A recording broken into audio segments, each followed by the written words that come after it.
Well, hello, ladies, and welcome back. And we welcome everyone back to our AISH podcast. We hope that you all have been enjoying our subject matter as we share what we love to do with you all. And hopefully you can find some guidance and support and help and information, good information along the way, right? So today, what we're going to talk about is something that's near and dear to my heart. It really is. This, my work is not separate from my life. And this what I'm about to talk to has become the embodiment in my life of my work. Today's topic is going to be all about the art of deliberate focus. Now, I'm just going to throw this out to y'all. When I say that, what comes up for you as far as this? Because this is an unlearning process. It's a law of attraction manifestation concept and practice, but a little different than what's been presented and as we know it so far. So when I say art of deliberate focus, what does that mean to you guys? What comes up for you? Well, for me, I'm taking everything literal. Deliberate is intentional with Mm-hmm. dedication and commitment, and Mm-hmm. then focus is a singular subject, object, deliberate objective, um, and with my eyes and heart on that. So that was kind of long-winded, but Oh, no, it's okay. I think that this is good because it may help those out there as we muddle through some of this. What about you, Melissa? Well, I know that Abraham Hicks wrote a book called The Art of Deliberate Focus, which I read many moons ago. Mm-hmm. So I I don't know if I have words for it. It's more like if I could just give you a snapshot of the image it creates in my mind. It is definitely narrowing, being purposeful in having my thoughts and emotions match the goals Mm-hmm. or the desires that I choose to pursue, Yeah.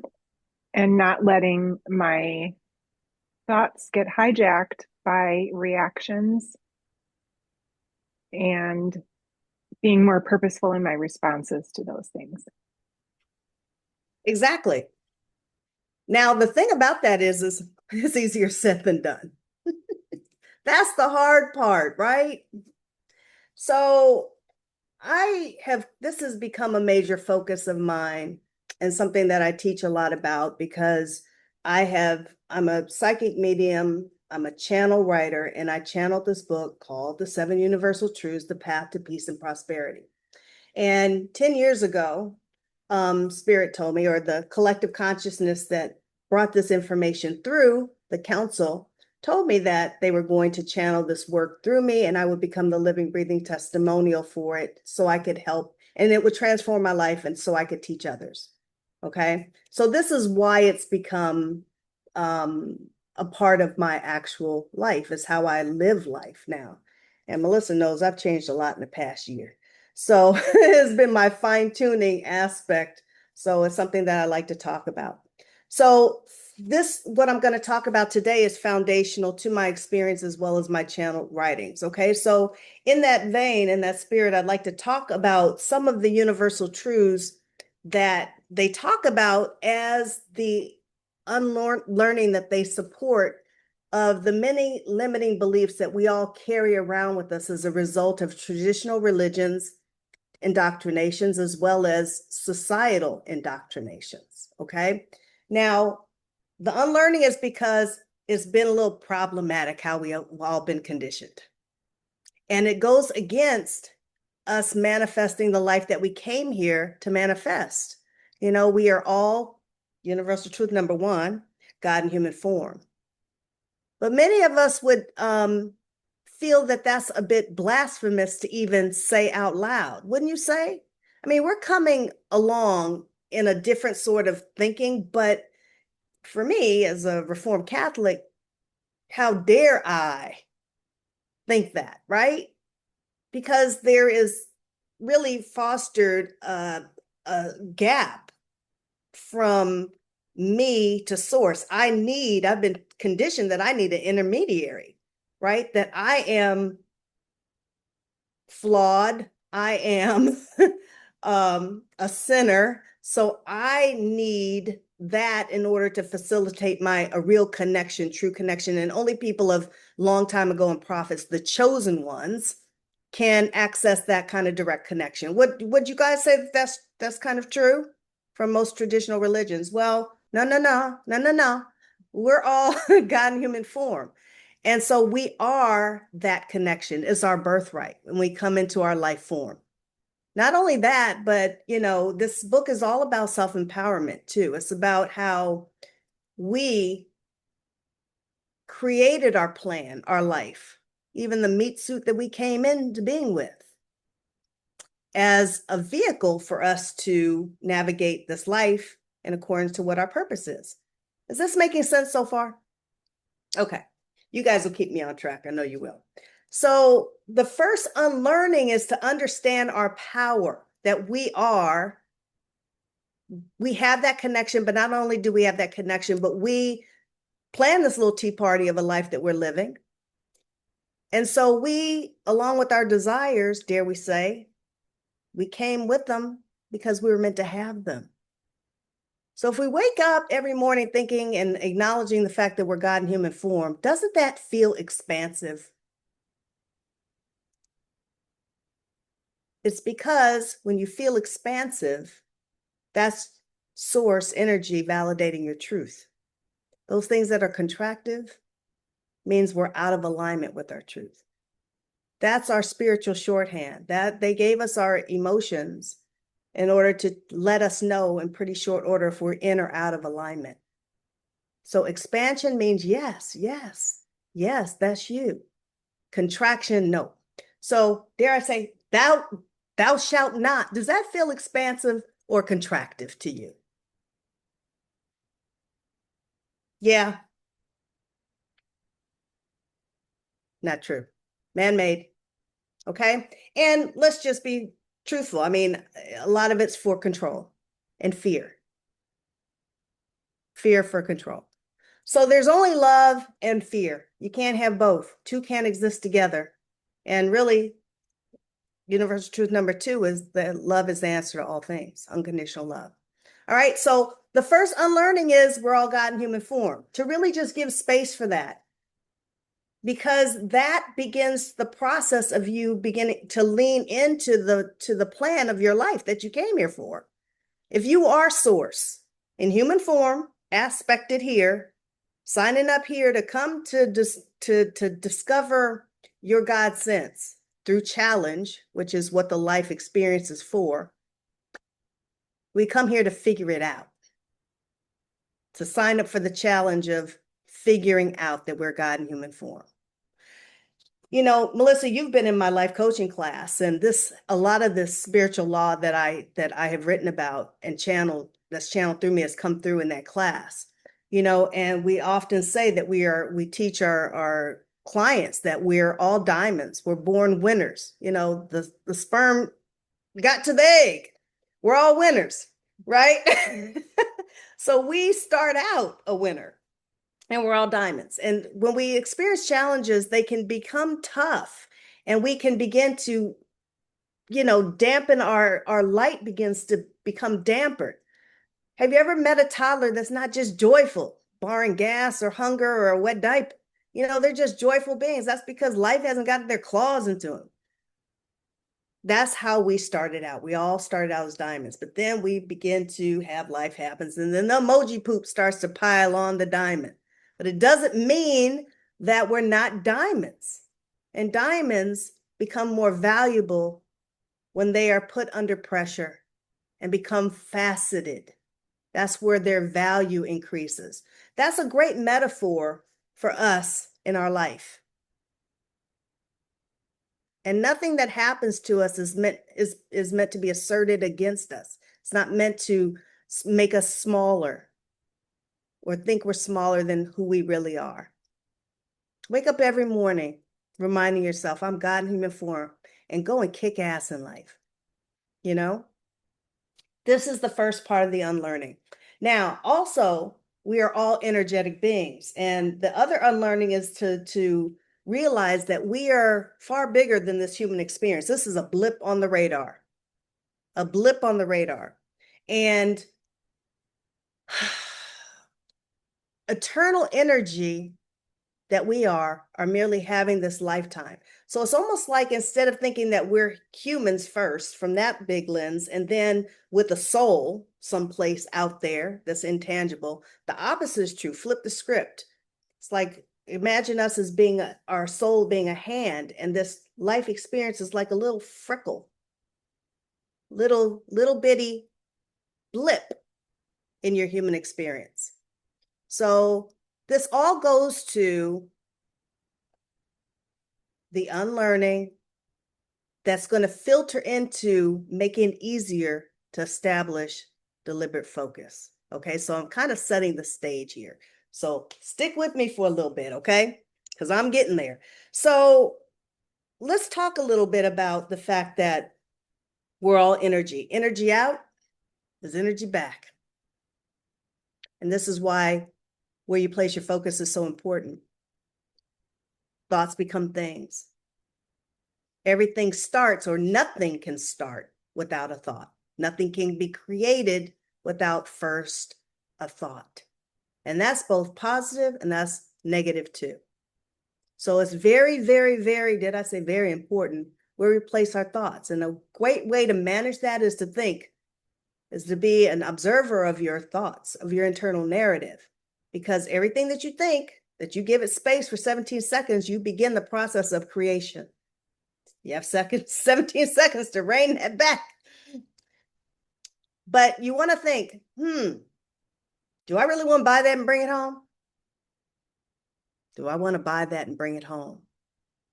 That's a great way to manage your thoughts, right? Because they become things. So pay attention to what you're thinking. And also, the other thing, and to Melissa's point, is don't give attention to the what is. And again, this is the hard thing, but it's the unlearning part too. They're echoes of where your past thoughts have been. And they say to me, be the deliberate creator you came here to be and not the regurgitator of what has not worked for you. Deliberately create, don't regurgitate. I love when they put it in these phrases that I can just easily go to, right? So we're all energetic beings. Nothing is asserted against you. Everything is in support of you. Don't let the echoes of the what is just be a reminder, that's an echo. And there really is a pendulum swing that happens that, when we have defaulted for so long to not paying attention to our thoughts because we're conditioned to look at lack as a society. That's where our momentum has been established. So as you adopt and commit to the art of deliberate focus, you begin to slow down that pendulum swing to the negative side. And this is all what we consider the buffer of time. There really is no time. It's a human construct. But if you had to define time in human terms via the spiritual realm, this is how it is. That you are slowing down the momentum from where you used to be with deliberate focus, front loading your thoughts more on positivity, more on what it is that you're wanting, paying attention less to the what is, and you begin to decrease the momentum on the lack side to a place of neutrality.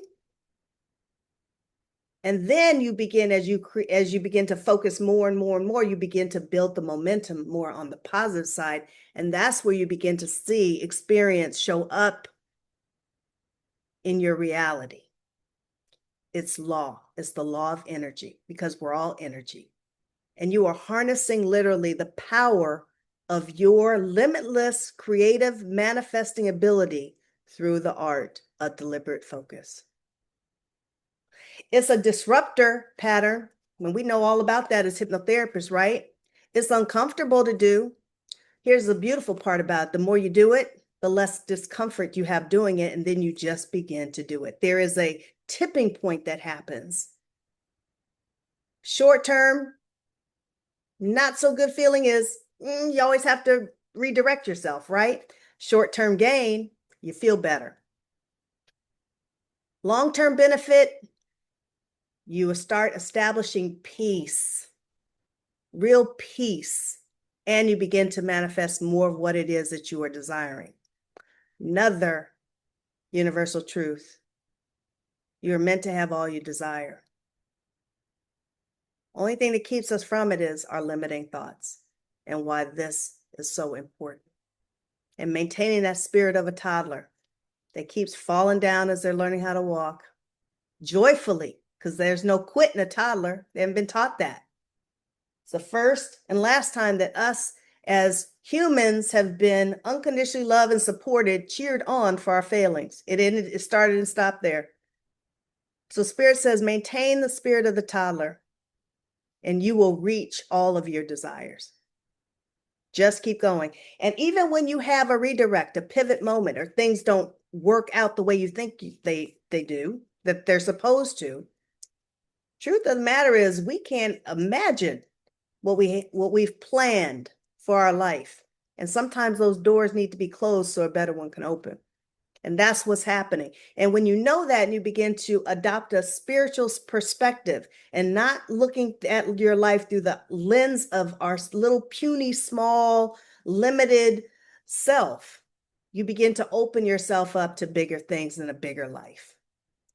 You really do. This is something that I know for sure because I have been living this. Has it been easy? Hell no. Has it been worth it? Absolutely. And there are no judgments. So a lot of things that keep us from getting there too is our unwillingness to make mistakes and judging ourselves so harshly. We need to give ourselves grace.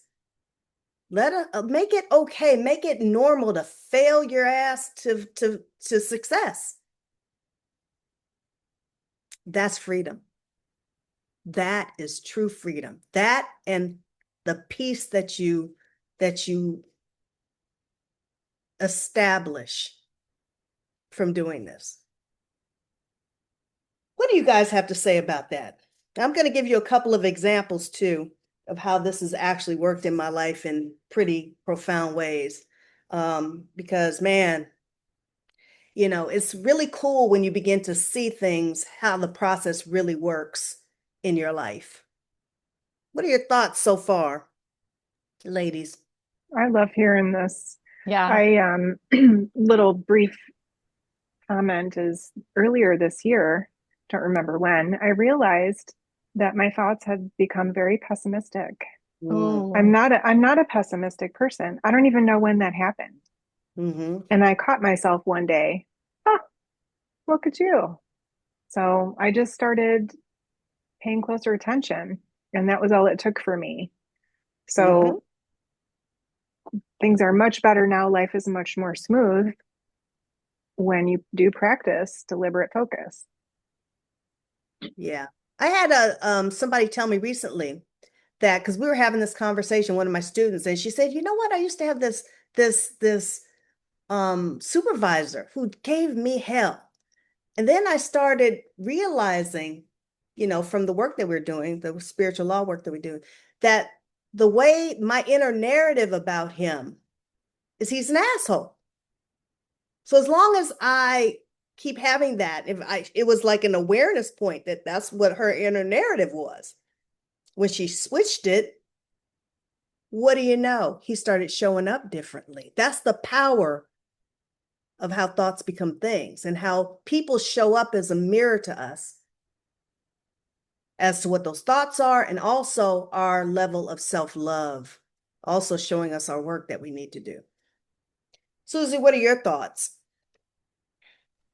I think one of the most powerful things you said right out of the gate is this is an unlearning. Mm-hmm. It's deconditioning, breaking those boundaries, those binds, those tethers that have been imprinted and implemented on us. And the things that or I knew then that were imprinted on me, those things I came to learn and understand are false, right? There's only love is real. And so I think that can be the very first concept, how it's an unlearning that can be difficult for some people who haven't heard this before, and that we are God in human form. That's a wholehearted belief of mine already, and has been for a number of years. But I can tell you, a Southern Baptist upbringing, hellfire and damnation, I was not, right? Mhm. So it's a huge, and it being an unlearning applies to every single principle that you're outlining, every Yeah, single one. it is. And also, another unlearning is not giving a damn about what somebody else has to say about you. Because I can't tell you how many people have told me that I do the devil's work by this stuff, and I'm a witch and this, that, and the other. It's like, okay, and they really have worked with me because I have a pretty strong personality. All of us are strong women, but your girl can pop off. And part of my ascension this past year they have worked with me to learn how to manage my emotions, because this is also the part of deliberate creation or deliberate focus that needs to be um, mastered in order to do this, because emotions, this is the flow of it. Thoughts elicit an emotion. That's important because emotions dictate your vibration. And that's important because vibration is what we create from. So they had to really work with me so that I had become, as they called me, the tree of life that grew a big canopy that made me impervious to what is around me, my environment, so that I could protect my inner sanctum. I could be grounded, my roots grown deep into the center of the earth, to be grounded, to protect my inner sanctum. I had to really look up what the word sanctum meant, and it meant my sacred space. So when people are coming at me and challenging me, the way you cannot defensiveness shuts people down. But when you can agree to disagree, everybody remains open, and maybe the seeds can be dropped for growth. Not maybe today, who knows, next week, a month, a year, 10 years, who knows? Not my business, but I'm a seed planter. So emotions are a huge, huge thing. And speaking of which, I like to highlight two examples that I had. And I know, Melissa, I'm sorry if your eyes crossed because you've heard this story. But it's really, I'm going to start out with the first one because it's pretty benign, right? About how this is another unlearning. Whenever we experience a challenge, the answer always shows up right behind it. The thing is that the answer is not in the same place as the problem. So we have to breathe ourselves out, more neutral, and out of the energy of the problem. Maintain that higher perspective. Everything happens for a reason. Do not pay attention to the what is, right? And the answer will show. I had my aquarium flood. Now, this was while I was going through my spiritual ascension. I'm thinking, another damn thing. I can't take another thing. No, no, no, no, no, no. Not this. I have clients stacked up. I don't have time. Water is not your friend in a house, right? So I'm a bit panicky, and I'm making these calls. About the third call, I get somebody. I can't get anybody else. And then the guy says, look, I can come. Yeah, I can come. Where are you? Well, I'm in Sacramento. The guy says, I'm in San Jose. Man, this is going to cost you about $400 for me to come out there. And it was my sign. Stop. Stop. Don't take the head first. Jump down the rabbit hole. Now, there's an ebb and flow process to this learning, so you really do have to give yourself grace. And that's part of it, the process of mastery too, right? So I stopped and I said, the answer to the problem is not in the same energy as the problem, Keli. So let me just sit here and breathe. And I did. Within 5 minutes, probably less than, I heard a little voice in my head that said, check the filter, change the filter. And I thought, my aquarium's leaking. What is that going to do? Right? I said, I heard the voice. I know what that means. I know that voice. So I went and changed the filter. I had put towels around, gave it about an hour, bone dry. The filter was full. It started backflowing. That's where where the water was coming from. Duh. And but it was a small thing, but I was like, I'll be damned. Look at that. Very small, but it was so impactful. Another thing was my bank account got compromised. 3 liquid accounts with goose egg in it. And I had a retreat I was giving the next day. I had to show up and feed 12 people at the retreat.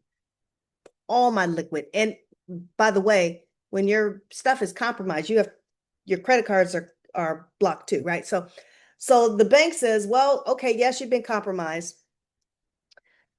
We're gonna get all this straight for you, but it's gonna take 5 to 7 business days for this money to go back into your account. It's like, no. But I stopped and I said, I'm not gonna panic. I went into meditation. They said, this is gonna be fixed. Make this call to a client student. They're going to want to take your class. He's going to go and deposit money in your account. I'm like, okay, did that. Long and short, because I don't want to run short on time. I did that. And it was the easiest alignment you can ever imagine. He says, I'm so glad you called me. I would love to do that. Like, look, I'm going to give you a discount. Okay, because he wanted to take 2. I said, do you Zelle? He says, no, I don't deal with digital money. I'm thinking, yeah, duh. Note to self, ding dong, right? And so he says, tell you what, I have some time between now and my next client. I'll go and pop the money in your account. And he did. And he sent me a text, done. Money's in the bank. So I was busy with my client. So I finally get a chance about 7, 8 o'clock to go into my mobile banking. Goose egg is put on freeze for fraud alert. I'm like, oh my God, you guys are really testing me, right? So I'm like, okay, I'm not flinching. I got this. I said, I see what you guys are doing. So I want you to know, I checked at midnight. So I was on TikTok doing some free readings. I checked at midnight. It still hadn't credited. I thought, well, now I'm supposed to be getting on a plane at 4 a.m. I'm supposed to leave my house to get on a 6 o'clock plane to get to Sedona. And I'm like, I'm not flinching, source. I'm not. And I open up my laptop and I'm just saying, boy, you guys are making this interesting. I did my part. I'm not flinching. What are you going to do? This is how I talk to source now, right? And I said, this is crazy. And I'm bringing up my mobile bank. I'm like, look, what do you want a girl to do? And then I see in the screen, I'm like, wait, I see numbers. Now, I just checked it 5 minutes before I opened up my laptop to do this channeling. I kid you not, this is on recording. And I see the numbers. And not only did his money go in, but all the other money credited. And I was like, oh my God. I said, look at God. And then I stopped myself. I said, no, look at me. And I just like to share that because it's the power of deliberate focus. It would have been so easy for me to go down that rabbit hole and panic, but they really do work through all of us as healers to figure these things out so that we can share and teach others. Any feedback, you guys? I love that story. It's really powerful, Kelly. But I also want to elaborate how, the answer to the problem, the solution to the challenge is often right behind it or right next to it. That is reflected and demonstrated on our planet in Mother Nature. Mm-hmm. So if there's poison ivy here, right next to poison ivy is a fern, which is what heals the irritation of poison ivy. So and we tend to focus only on the challenge, only on the problem, and don't even expand that perspective which is demonstrated in nature as well, spiritual, physical, emotional, mental, the whole 9 yards. If we are willing to take the breath and insert the pause is what I call it, let that our own perspective be willing to be broadened, it is broadened, which is what you experienced every time. And damn, girl, that's amazing. It was crazy. It was crazy. Right. But something, I'm a drama queen. So they tell me all the time, we have to make things dramatic for you to get it. So things happen for us individually and customized for us and our plan. But how we are has a lot to do with how we manifest too, as well.